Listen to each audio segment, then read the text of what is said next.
Welcome to the Dell SecureWorks Security Leadership Series on Advanced Threats. Hello, I'm Barry Hensley, Executive Director for Dell SecureWorks Counter Threat Unit Research Group.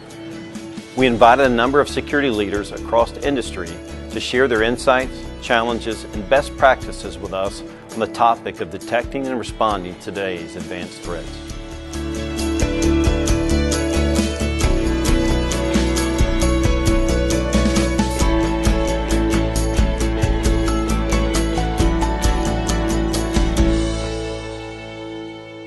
In this segment, we asked, based on your experience responding to incidents, what real-world lessons were you able to apply from that experience?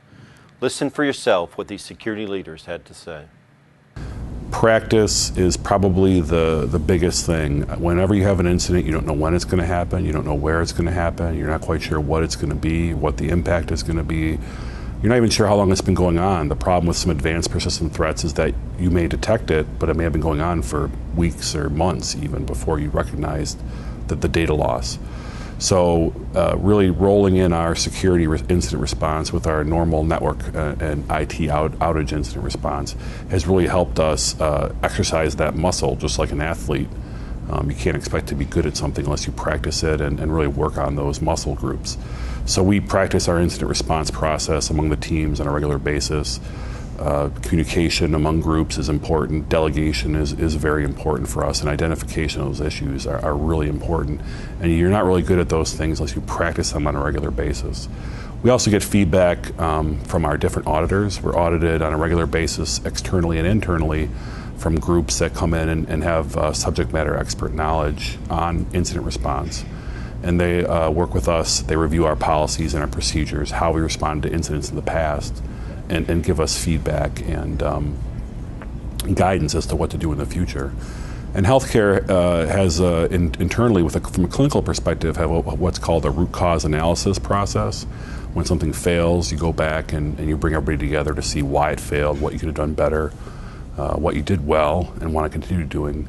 And so after a major incident, we'll also do a root cause analysis to look back internally to see if our processes worked, and if not, where we can make them better. So a couple of things. One major thing would be to have the business unit included in the incident management process. That helps demonstrate across the organization that everybody is committed to security. Another thing is not answering all incidents with a type of technology. I think it's more around people, process, and technology. Those three together set the foundation for a solid security posture. And if you take a look at people and process, I think you'll help strengthen your organization. I think there's a few things that you could really touch upon to understand how we've been successful. One is it starts with philosophy for us. So we've made our investments, our programs, our processes, and the talent we hire in security along one line, and that line has become secure to become compliant. So I know there's so many compliance mandates, whether it's PCI or you're worried about SOX or ISO or other things you're trying to be compliant to. We've been heavily focused on making the right investments to raise a high watermark in security. And then all those compliance mandates should fall within the security posture we have. So we've made our investments purely for the sake of raising our security level to the highest that we can make it. So become secure to become compliant is kind of the philosophy we've developed everything we do on. Second, we've tried to become proactive rather than be reactive. So we've built processes and programs that are much more thoughtful around strategy. And the line that we always work from is, the righter you do the wrong things, the wronger you become. So we spend probably an inordinate amount of time looking at a rotating 3-year strategy at all times. So as 1 year rolls off, we add another. And we try to be a little bit forward thinking in terms of that proactivity, because we're always worried about making singular tactical investments that aren't going to raise the security posture of Equifax. But if we have more of a holistic, proactive, and thoughtful approach, that's really going to benefit us anywhere we operate around the globe. The other thing that we've really learned as a lesson learned is completely practice your incident response program. You don't have to go from beginning to end in your incident response program, but even for the mundane activities, turn up your program, see how it does, practice not only responding to the incident, but practice working with other organizations. Fourth, I'd probably say bring in a great red team, to do some analysis of what you're doing, put yourself in a live test, and learn what your weaknesses are. And then be really thoughtful about how you repair those weaknesses. And I think if you bring those 4 things together, you have at least a starting point to be successful. I think there's a lot of confusion in our industry when people use the term advanced threats, advanced persistent threats. I think if you talk to 50 people and ask them what that means, you're likely to get 50 different answers. Often what I see is people will communicate a tool or a piece of tradecraft or some command and control infrastructure and automatically assume that that's APT and associate it with some advanced threat actor group. My experience in the government, particularly in DoD, has a lot of focus on the who, the individual behind the tradecraft, behind the command and control infrastructure.